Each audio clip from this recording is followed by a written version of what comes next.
This video is brought to you by Moomoo. Make sure to hit the link in the description and pinned in the top of comments to get up to 10 free stocks for just signing up and depositing any amount. If you do so, you will get free access to trading options, access to margin trading, and access to level 2 order books so you can see where people are loading up and dropping off shares. Make sure to hit the link down below. Let's get right into the video.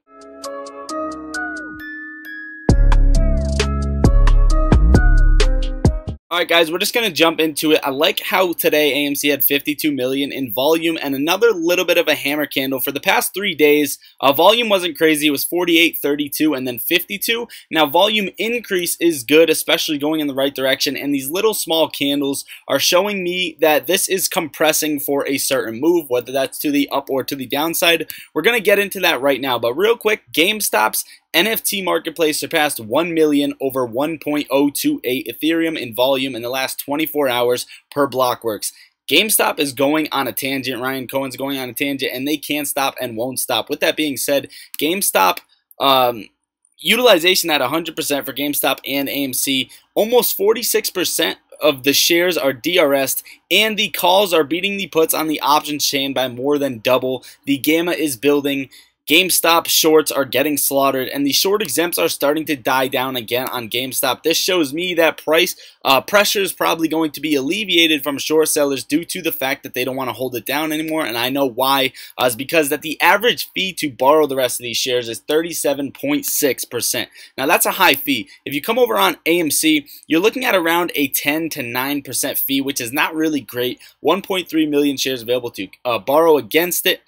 We don't actually know how many shares are DRS. I think a lot is going on behind the scenes. The short exempts are not backing down, but keep in mind short exempts have to be located 6 days later, and if that's the case, for these that were exempted on the 6th, have to be located on Friday. So we will see that if anything comes into play there. Also, this little run, this 4% day on AMC could have been the 32,000 contracts expiring in the money last Friday. So hopefully the gamma ramp keeps building, but as of now, the calls are beating the puts that are in the money. And like I said last week, this is absurd. 490,000 call contracts in the money. This is disgusting. If AMC does make its move tomorrow and the next day, it's game over for shorts. In my opinion, it's completely game over. Now, what's going to decide that is the S&P 500 and the inflation data that is released tomorrow. So inflation data is released tomorrow. It's an 8.8% expected. If it does come out as 8.8%, you could see the market maybe do a little bit of chop, price in, and actually continue running, which will be good for AMC, good for GameStop. If you see it lower than 8.8, such as 8.6, 8.4, I think the SPY is going to rip.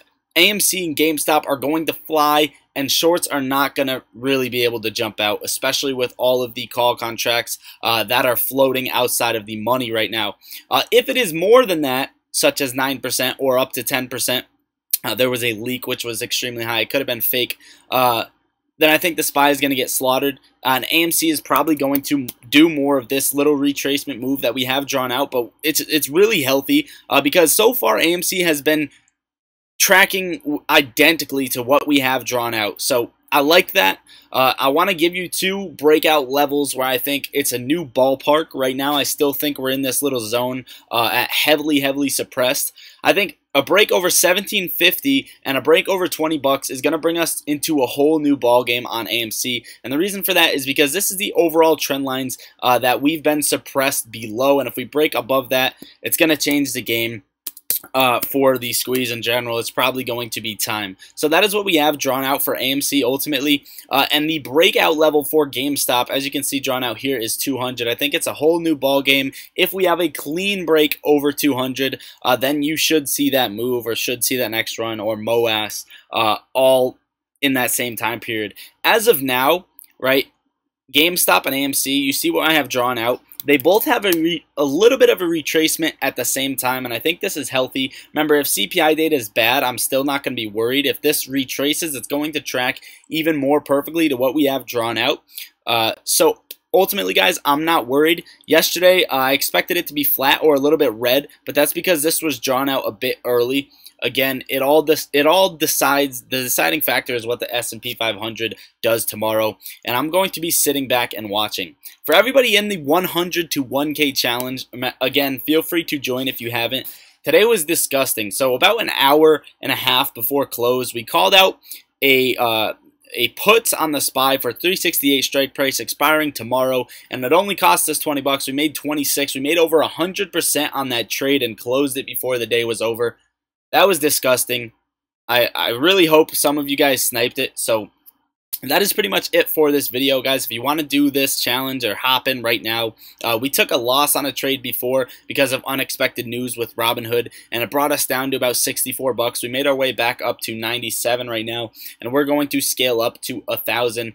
So that is it, guys. Make sure to hit the link pinned in the top of comments, get up to 10 free stocks, and linked in the description. Make sure to become a member down below, where I'm going to be live day trading on there and pushing out exclusive videos for you guys. Also, make sure to check the merch down below and join the free Discord. I love you all. Enjoy the rest of your night. Lottery Stocks out.